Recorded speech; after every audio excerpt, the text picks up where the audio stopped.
bonjour à tous, on se retrouve aujourd'hui pour les résultats de Raw du 1er mai 2023.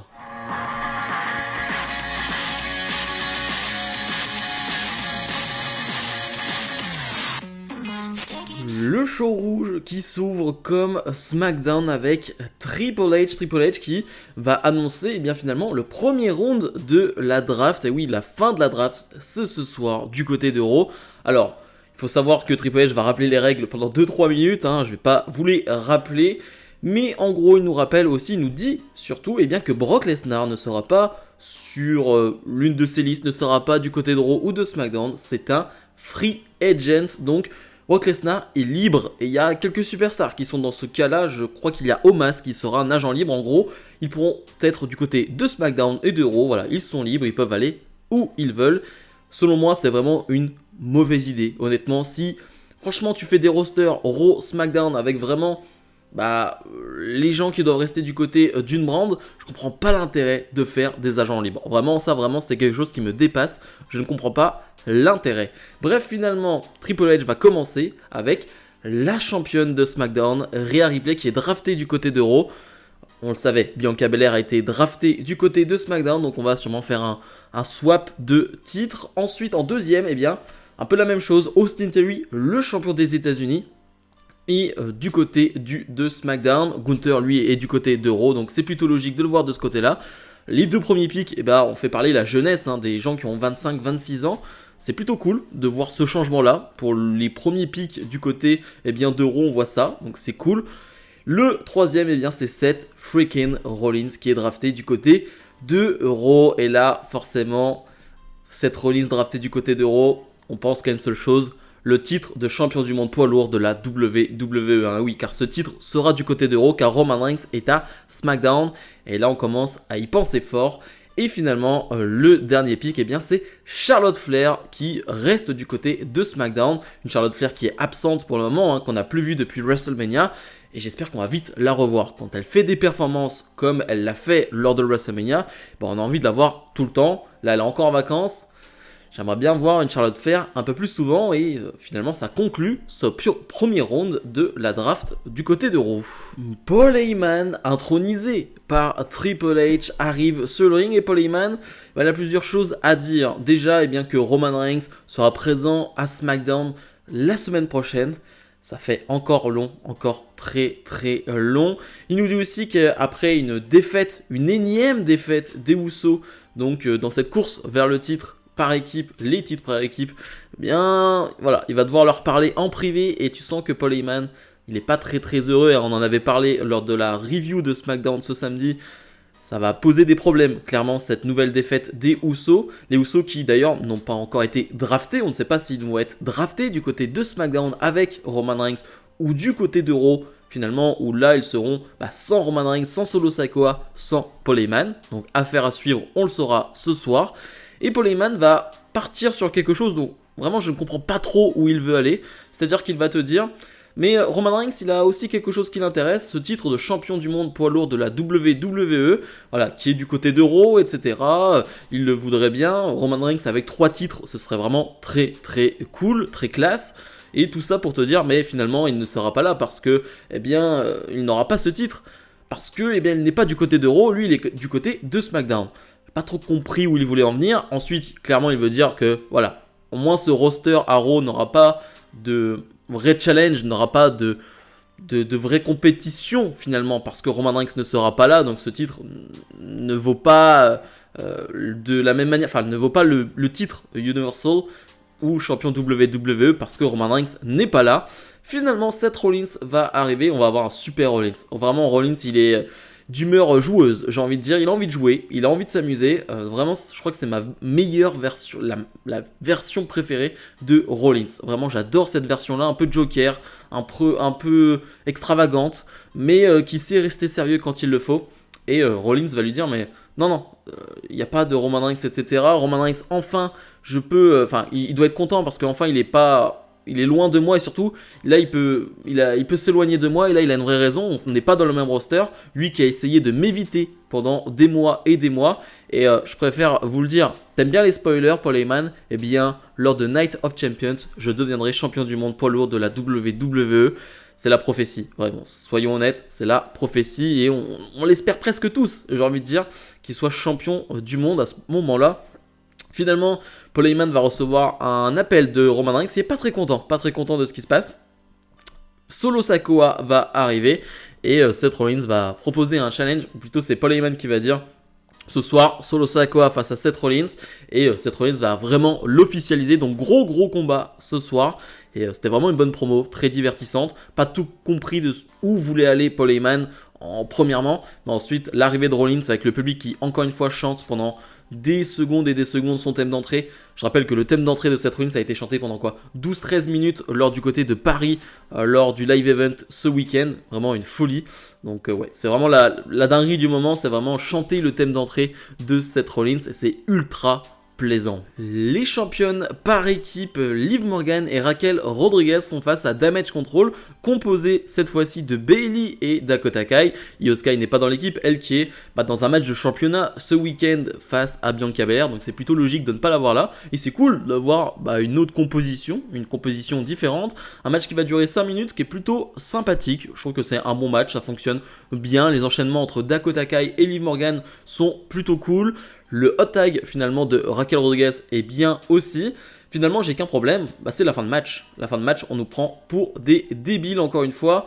J'aime pas ça. Et vraiment, j'aime pas dire ça. En plus, je l'ai dit la semaine dernière, mais ça ressemble à du booking Vince McMahon.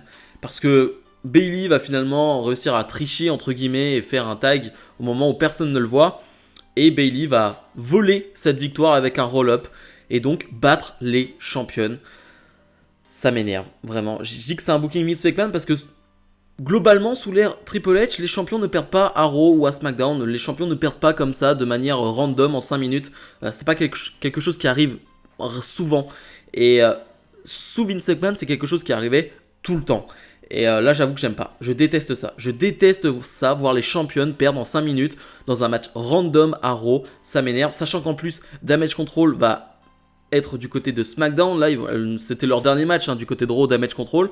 Ça m'énerve. Vraiment, ça m'énerve énormément. Je ne comprends pas l'intérêt de faire ça. Liv Morgan, Raquel, ça fait une bonne équipe. Ça obtient de bonnes réactions. Pourquoi leur donner une défaite de cette manière-là? Je ne comprends pas. Vraiment, franchement, j'abuse pas en disant que c'est une grosse déception parce que c'est pas le genre de résultat, c'est pas le genre de fin de match que je veux voir. Et le round numéro 2 de la draft, présenté cette fois-ci par Booker T et Queen Charmel. Du côté de Raw, eh bien, les champions par équipe, Kevin Owens et Sami Zayn. Alors, ce qui est intéressant, c'est que finalement, ils sont champions indiscutés, et donc du coup, est-ce qu'ils sont du côté de Raw, SmackDown? On nous dit qu'ils sont du côté de Raw, mais est-ce qu'on aura un titre, finalement, de champion par équipe du côté de SmackDown? On ne sait pas. Finalement, ce qu'on sait, c'est que les Usos sont draftés du côté de SmackDown et donc du côté de Roman Reigns, Solo Sikoa et Paul Heyman. Plutôt logique, encore une fois. Ça aurait été sympathique sur le papier de voir les Usos séparés de la Bloodline, mais en termes de scénario, ça aurait été une galère, je trouve. Le Judgment Day est du côté de Raw, et ce qui est intéressant, c'est que la LWO et donc Rey Mysterio sont du côté de SmackDown. Donc les Mysterio qui sont une nouvelle fois séparés. Est-ce que c'est pour finalement, là, qu'ils soient séparés pendant un certain temps, mais qu'ils reviennent en guerre à un moment donné? En tout cas, moi, je le vois de cette manière-là. Je pense qu'à Backlash, on va encore une fois, finalement, avoir une interaction entre les deux, je pense. Mais que, voilà, pendant certains mois, on va les laisser de côté et qu'à un moment donné, ils vont revenir, peut-être même pour SummerSlam, on va... Le Rey Mysterio, Dominic Mysterio numéro 2, peut-être pour SummerSlam, peut-être même pour WrestleMania l'année prochaine, on verra bien, mais voilà, je pense que ce n'est que partie remise. Braun Strowman et Ricochet font face à Alpha Academy. Alors ça ne va pas durer très longtemps, mais j'avoue que sur le peu de temps qu'on leur donne, c'est plutôt cool. Voilà, ça dure 3 minutes, mais c'est vraiment très cool parce qu'on va avoir... Finalement, le combat classique Ricochet-Gable, c'est-à-dire le combat de techniciens, de gars qui vont vite, de gars qui sont très agiles. Et ensuite, tu vas voir le combat de grosses brutes entre Otis et Strowman. Alors c'est bien évidemment bien trop court pour en parler pendant des minutes et des minutes, mais c'est quand même très divertissant. Quand tu mets ces 4-là ensemble, c'est quand même plutôt sympathique. Finalement, Ricochet et Strowman vont l'emporter avec encore une fois un très beau finish. Alors que Shawn Michaels et Adam Pearce étaient prêts finalement à faire le 3e round de la draft, et bien Brock Lesnar va arriver. Pas très content. Adam Pearce vraiment à ce moment-là, Shawn Michaels fait une tête, c'est très marrant. Brock Lesnar va prendre le micro et dire, parce qu'on est au Texas, et bien qu'il est le seul vrai cowboy ici. Il va dire même d'ailleurs, ça vous fait quoi de voir le seul cowboy ici. Adam Pearce va ramener beaucoup d'agents de sécurité en disant j'ai pas le temps pour ça. Vraiment ce soir c'est la draft, il y a beaucoup de choses à régler, j'ai pas le temps pour ça, j'ai pas le temps de voir une énorme bagarre, j'ai pas le temps pour ça. Finalement la musique de Cody Rhodes va retentir et j'aime beaucoup parce que Cody Rhodes va pas faire une entrée classique, il va s'en prendre à Brock Lesnar par derrière. Voilà, Brock Lesnar veut la jouer comme ça, et bien Cody Rhodes va la jouer comme ça. Enfin, j'aime bien les babyface qui sont intelligents, c'est-à-dire que surtout qui ne se laissent pas faire. Ok, tu veux m'attaquer par derrière, certes je suis un babyface, et bah je vais le faire aussi. Et c'est ce que va faire Cody Rhodes, il va lui mettre une droite dans la tête, et d'ailleurs je crois que Lesnar va être un peu marqué, il va avoir une petite coupure légère au niveau du nez, mais finalement il y a une vingtaine d'agents de sécurité, donc les deux ne vont pas pouvoir finalement aller plus loin, mais voilà, pour ceux qui ne sont pas hypés par ce combat lors de Backlash, je ne comprends pas, vraiment c'est... Le match que j'attends le plus, ça va être, j'espère, génial, je l'espère vraiment. Moi, c'est la fin de match qui me fait peur, mais on aura le temps d'en reparler lors de ma vidéo pronostic qui sortira ce jeudi à 18h. Voilà, environ vers 18h normalement, mais on aura le temps d'en reparler de Backlash. Mais ouais, ce match me hype énormément. Finalement, on a bien le round 3 de la draft présenté seulement par Shawn Michaels, qui va nous annoncer bien que Liv Morgan et Raquel Rodriguez, les championnes par équipe, sont du côté de Raw. Elles qui viennent de perdre à l'instant face à une équipe qui ira du côté de SmackDown, donc ça ne mènera à rien du tout. Encore une fois, je ne comprends pas cette défaite. Asuka, elle, est draftée du côté de SmackDown. Le New Day est drafté du côté de Raw. Et les Brawling Brutes, donc Ridge Holland, Sheamus et Butch, sont draftés du côté de SmackDown. Alors ce que je trouve bizarre, c'est que Shawn Michaels est là pour présenter ses noms, etc. Mais on l'avait vu lors du côté de SmackDown, il l'avait fait et il avait ramené des noms d'NXT. Et là, il est là et ce n'est pas lui qui va faire les noms NXT, donc je trouve ça un peu particulier. Voilà, c'est juste un détail, mais voilà, c'est pas hyper intéressant, mais voilà. Jimmy Uso fait face à Matt Riddle, match intéressant qui va durer 7-8 minutes, intéressant pour plusieurs choses, pour la qualité sur le ring, mais ça j'ai envie de dire... C'est quasiment dans tous les matchs de tous les membres de la Bloodline face à Owens, Zayn ou Riddle. Tu sais que tu vas avoir de la qualité. Voilà, c'est que des catcheurs de qualité. Donc quand tu les mets ensemble, t'es rarement déçu. Mais ce que j'aime, c'est le fonctionnement et le déroulement de ce combat avec finalement, Jimmy qui est accompagné seulement de Jay, mais Riddle qui est accompagné de Sami Zayn et de Kevin Owens. Et Kevin Owens et Sami Zayn qui vont jouer un sale tour à Jey Uso. Finalement, ils vont faire semblant d'avoir été attaqués à l'extérieur du ring par Jey Uso avec une chaise à la manière d'Eddie Guerrero, vraiment. Et l'arbitre va se faire avoir et va renvoyer Jey Uso au vestiaire. Et ça va vraiment aider Riddle. Riddle qui va faire un bon combat. Là, encore une fois, jamais surpris des performances de Riddle. Mais surtout, Jimmy Uso va vouloir tricher en enlevant la protection de l'un des coins du ring. Mais Kevin Owens va s'en apercevoir et va s'en servir, va faire en sorte que Jimmy Uso se cogne contre ce coin-là. Riddle va en profiter pour remporter ce match. Belle victoire pour Riddle. J'ai envie de dire une bonne victoire de non-babyface. Voilà, vraiment en trichant comme on aime. Je dis comme on aime, comme pour Cody Rhodes. C'est-à-dire qu'à un moment donné, voilà, on en a marre de voir des faces qui se font avoir toutes les semaines par des heels. Voilà, s'il faut tricher, si aussi il faut avoir ce genre de manière pour gagner contre des heels, moi ça me va et ça rend les babyface plus intelligents et j'ai envie de dire plus divertissant aussi, parce que voir des babyface se faire avoir chaque semaine de la même manière, c'est bête et ça m'intéresse pas beaucoup. 4e tour de la draft présenté par Eric Bischoff et Rob Van Dam. Du côté de Raw, Trish Stratus est drafté, clairement Trish Stratus qui fait vraiment partie du roster, et ça c'est quand même une très bonne nouvelle. Karrion Kross lui est drafté du côté de SmackDown, lui qui teasait depuis quelques jours, finalement, qu'il voulait être champion du monde poids lourd de la WWE, sera même pas dans la course, parce que ce titre est du côté de Raw. Ronda Rousey et Shayna Baszler sont draftés du côté de Raw. eh bien, au même endroit que les championnes par équipe Liv Morgan et Raquel Rodriguez. Donc clairement, quand elles seront rétablies, en tout cas quand Ronda Rousey sera rétablie, elles seront dans cette course vers le titre. Et LA Knight, qui obtient encore une fois une belle réaction de la part du public, eh bien est drafté du côté de SmackDown, donc il reste du côté de SmackDown. Miz TV qui a pour invité, eh bien, quelqu'un qui est drafté du côté de Raw, Shinsuke Nakamura. D'ailleurs, Karrion Kross lui est drafté du côté de SmackDown, Nakamura du côté de Raw. Les deux commencent une guerre. J'imagine qu'ils vont avoir un match ce samedi à SmackDown, ce vendredi, je ne sais pas, honnêtement, parce que sinon leur guerre ne va mener à rien, donc je trouverais ça un peu bizarre. Et The Miz va finalement conseiller Nakamura, hein, lui qui a de l'expérience, qui finalement se considère comme le visage de Raw, va lui dire, tu sais quoi, on pourrait faire équipe, on pourrait être ensemble, je pourrais t'aider vraiment à être bien du côté de Raw. Nakamura va lui dire finalement un mot en japonais, que je ne vais pas dire parce que je fais mal le dire tout simplement, et ce n'est pas le but.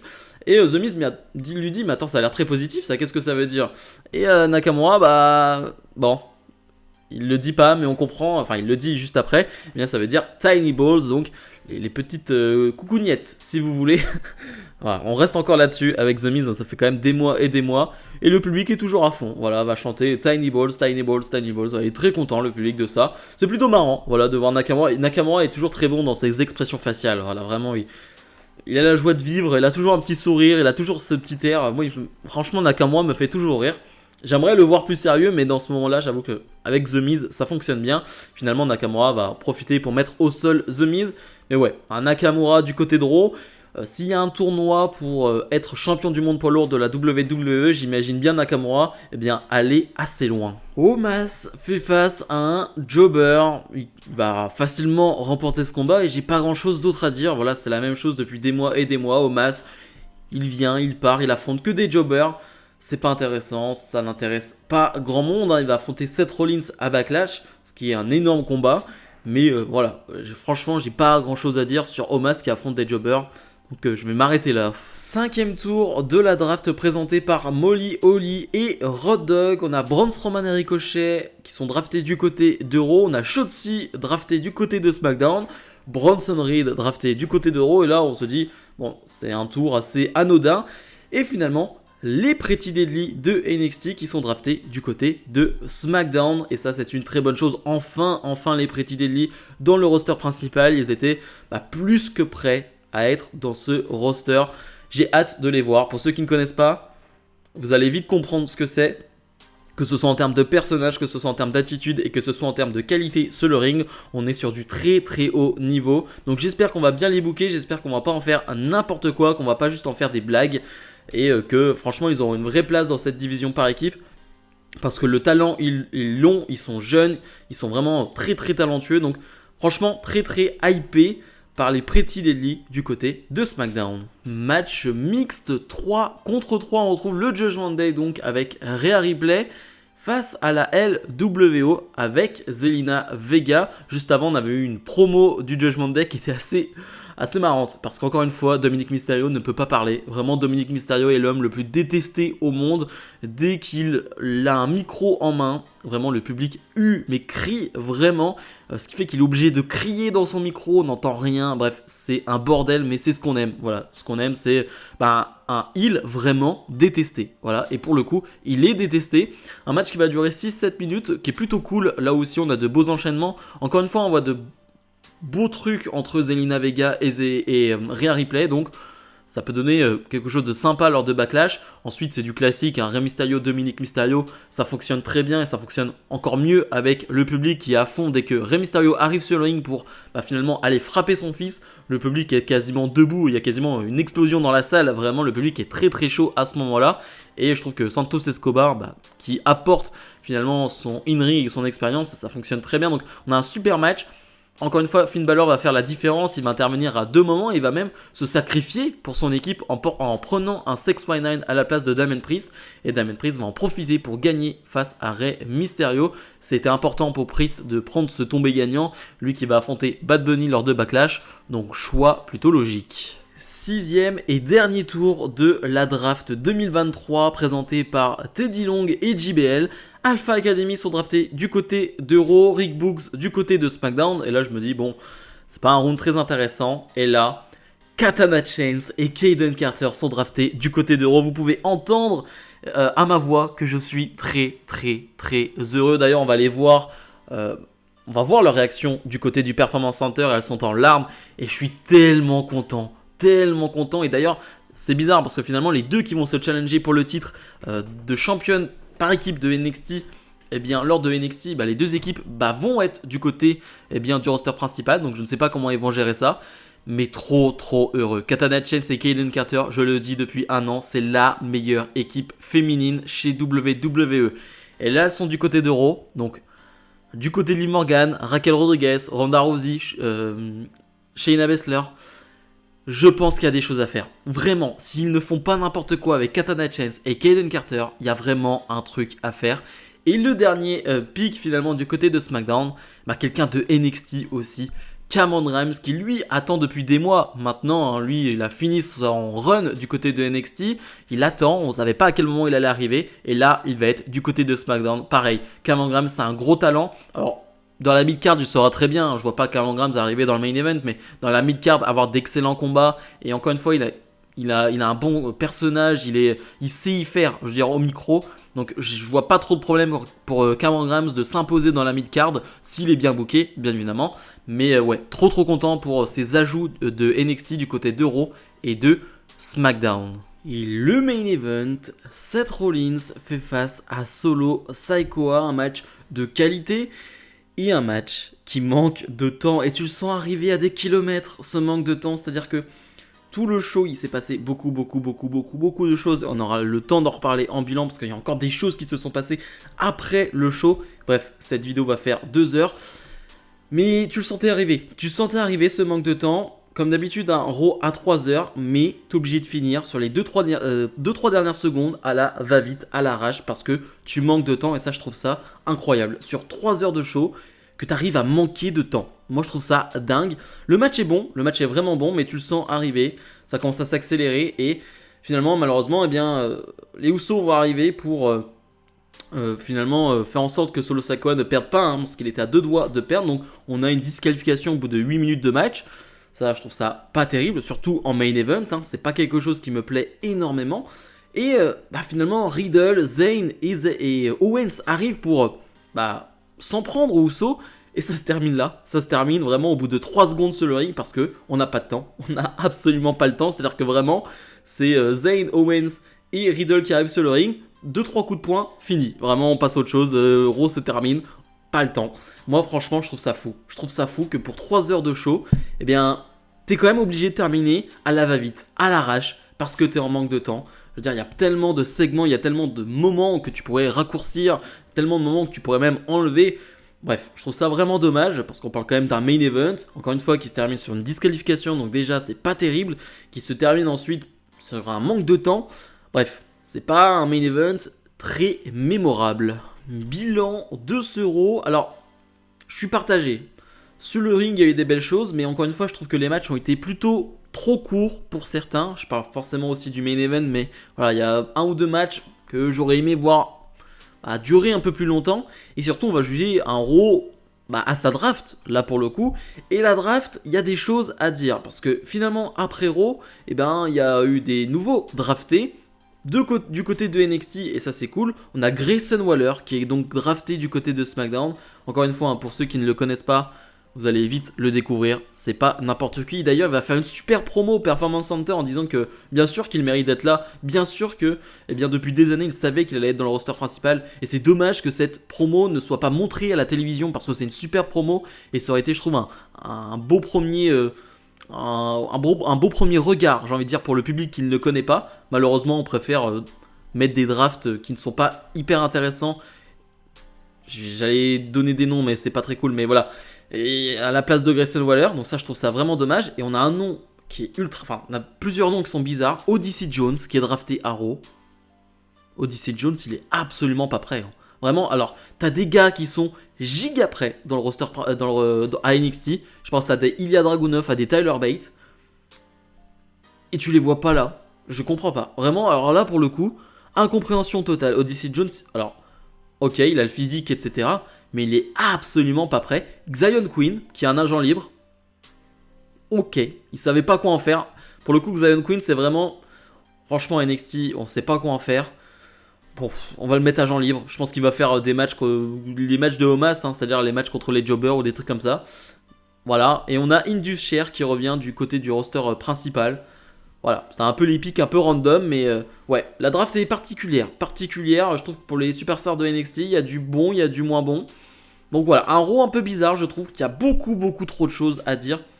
Beaucoup trop de segments, beaucoup trop de trucs en fait, tout simplement. C'est trop sur 3 heures de show. Donc ma note, allez, 6,5. Et encore, hein, peut-être un 6, parce qu'honnêtement, c'était pas un Raw hyper agréable pour moi, honnêtement. Bref, comme d'habitude, n'oubliez pas de mettre le pouce vers le haut, de vous abonner. Nous, on se retrouve bien dès demain pour ma review de NXT. Salut